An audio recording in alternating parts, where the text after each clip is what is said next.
Saya Tifal Solesa melanjutkan Sapa Indonesia Malam, Saudara. Keluarga Vina, korban aksi sadis geng motor, mengapresiasi polisi yang kembali bergerak setelah muncul film Vina yang diangkat dari kisah nyata. Terkait kasus ini, polisi memastikan terus memburu 3 pelaku lainnya yang masih buron.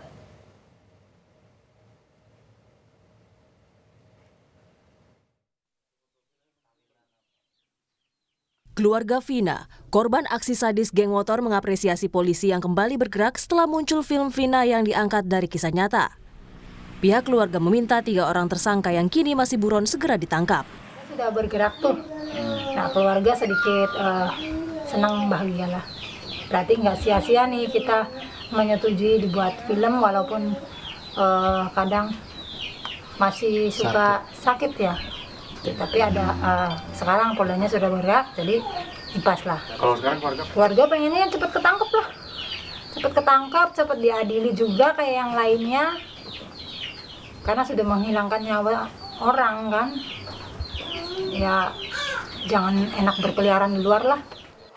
Polda Jawa Barat memastikan pencarian 3 tersangka pembunuh Vina dan kekasihnya itu terus dilakukan.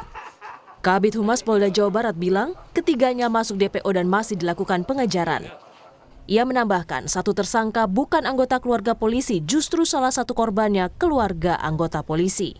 Setelah kami keluarkan DPO-nya, ya, kita ketahui dengan identitas yaitu Saudara Andi, Saudara Dani, Saudara Peggy alias Pero.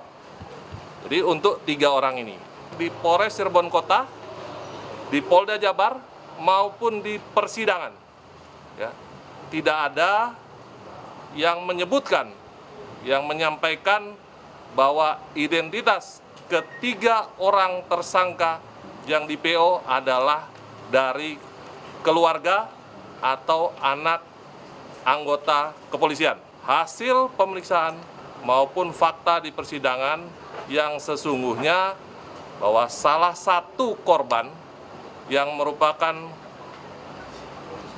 pacar atau rekan dari saudari Vina, yaitu saudara Eki, adalah anak dari anggota kami. Terkait kasus ini, kriminolog UI Adrianus Meliala bilang, kasus ini kembali menjadi perhatian lantaran kepolisian dianggap tidak serius menanganinya pasca kasus ini terjadi. Selain jadi perhatian publik, kepolisian juga harus berbenah dalam hal penyidikan atas kasus-kasus yang tengah ditanganinya. kasus dingin, kasus yang tidak lagi menjadi perhatian. Nah, maka saya bersyukur ada teman-teman yang mengangkat ini menjadi kasus yang hangat kembali agar menjadi perhatian. Tetapi kan tentu tidak bisa begini terus. Kita lalu harus melihat kasus ini sebagai satu call ya atau reminder kepada kepolisian tentang bagaimana manajemen penyidikan itu dilakukan. Bahwa walaupun sudah lama, sudah cold ya, tetap kemudian lalu perlu ada satu mekanisme agar kemudian ditangani kembali. Nah, saya misalnya berkali-kali mengusulkan agar di kepolisian itu ada satu unit ya atau direktorat kalau memang itu tingkat Mabes Polri untuk melakukan penanganan terhadap kasus-kasus yang cold ini. Kasus pemerkosaan dan pembunuhan Vina terjadi pada 27 Agustus 2016. Vina dan Eki jadi korban pembunuhan geng motor. Para pelaku sempat berupaya merekayasa seakan-akan korban meninggal karena kecelakaan tunggal. Polisi mengatakan 8 orang anggota geng motor ditangkap, sementara 3 masih buron. Polisi juga mengatakan polisi memperkosa Vina dalam kejadian tersebut. Pada 27 Mei 2017, 7 pelaku divonis penjara seumur hidup, 1 pelaku yang masih di bawah umur divonis 8 tahun penjara. 8 tahun berselang, polisi menyatakan pada 13 Mei 2024 bahwa masih ada 3 pelaku pembunuhan yang masih buron. Kasus ini kembali terungkap usai film bergenre horor berjudul Vina yang diangkat dari kisah nyata jadi pembahasan publik. Tim Liputan, Kompas TV. Kami bahas lebih lengkap terkait dengan kasus pemerkosaan dan pembunuhan Vina ini bersama dengan para narasumber. Bergabung saat ini anggota Kompolnas Yusuf Arsyim dan psikolog forensik Reni Kusumo Wardani. Pak Yusuf, Mbak Reni, selamat malam. Selamat malam. Terima kasih seluruhnya sudah hadir dalam diskusi kami kali ini. Sudah ada pelaku yang dijatuhi vonis, tapi polisi mengakui masih ada 3 lagi yang masih buron nih Pak Yusuf. Kenapa kok lama sekali menangkap 3 pelaku ini? Apa tantangan polisi sebetulnya? Baik, Terima kasih Mas Tifal. Yang pasti di dalam perkembangan saat ini tentu ketika ini viral dan menjadi perhatian publik kembali kasus ini, Polri, Polresta Cirebon dan Polda Jabar kita lihat telah merespon cepat. Kami sendiri Kompolnas ketika tanggal 15 Mei itu sudah mencuat dalam pemberitaan adanya tersangka yang belum dituntaskan itu terkait dengan pemberitaan adanya orang yang mendatangi keluarga Vina. Kami langsung berkoordinasi dengan Polda Jabar. Ada 3 hal yang kami mintakan. Dari 3 hal ini tentu nanti kita lihat sebenarnya bagaimana posisi kasus terkait dengan belum tuntasnya 3 tersangka yang itu dinyatakan pada saat ini masuk daftar pencarian orang. 3 hal itu apa, Pak? Hambatan-hambatan? Apa hambatan-hambatannya tentu secara komprehensif ini kami sudah mintakan bagaimana perkembangannya selama ini, apakah memang terhenti atau memang ada hambatan-hambatan misal yang sementara mencuat di dalam pemberitaan terkait dengan identitas tersangka itu yang menjadi persoalan, katakanlah seperti itu. Ini tentu yang kita pastikan untuk mendapatkan klarifikasi apa sesungguhnya, sehingga kami belum bisa berkesimpulan apakah memang ini kasus telah berhenti, dianggap sudah selesai, atau memang selama ini 3 orang tersangka ini memang sudah daftar pencarian orang, hanya belum ketemu untuk dilakukan penangkapan. Itu Mas Tifal. Belum ada kesimpulan untuk arah ke sana begitu, Pak? Ya, belum. Namun kita apresiasi Polda Jabar, Polresta Cirebon ini kan sudah responsif. Mereka sudah kita lihat bergerak cepat. Kami Kompolnas sebagai pengawas eksternal tentu mendorong agar kalau memang selama ini memang kasusnya memang tidak dihentikan, memang terus dilakukan pencarian daftar orang tadi itu, 3 tersangka masuk DPO itu, ya kita dorong agar ini segera dituntaskan agar keadilan bagi korban dan keluarga segera dapat dipenuhi. Oke. Mbak Reni, bahkan sampai terakhir dikabarkan masih ada 3 pelaku yang masih buron pun kita kan belum diperlihatkan atau ditunjukkan sketsa wajah ketiga DPO ini begitu. Kalau dari kacamata psikologi forensik Anda mencermatinya gimana tuh? Apa yang jadi tantangan sebetulnya dalam kasus ini? Iya, kalau dari pandangan psikologi ya, ilmu perilaku, sebuah kasus itu memiliki anatomi kasusnya sendiri dan memiliki keunikannya sendiri, baik itu dari level kesulitan yang bisa menjadi penghambat maupun level kemudahan yang mungkin ada bukti-bukti yang mengarah ke penemuan atau arah tentang petunjuk begitu mengenai kemungkinan orang yang melakukan perilaku tindak pidana tersebut gitu.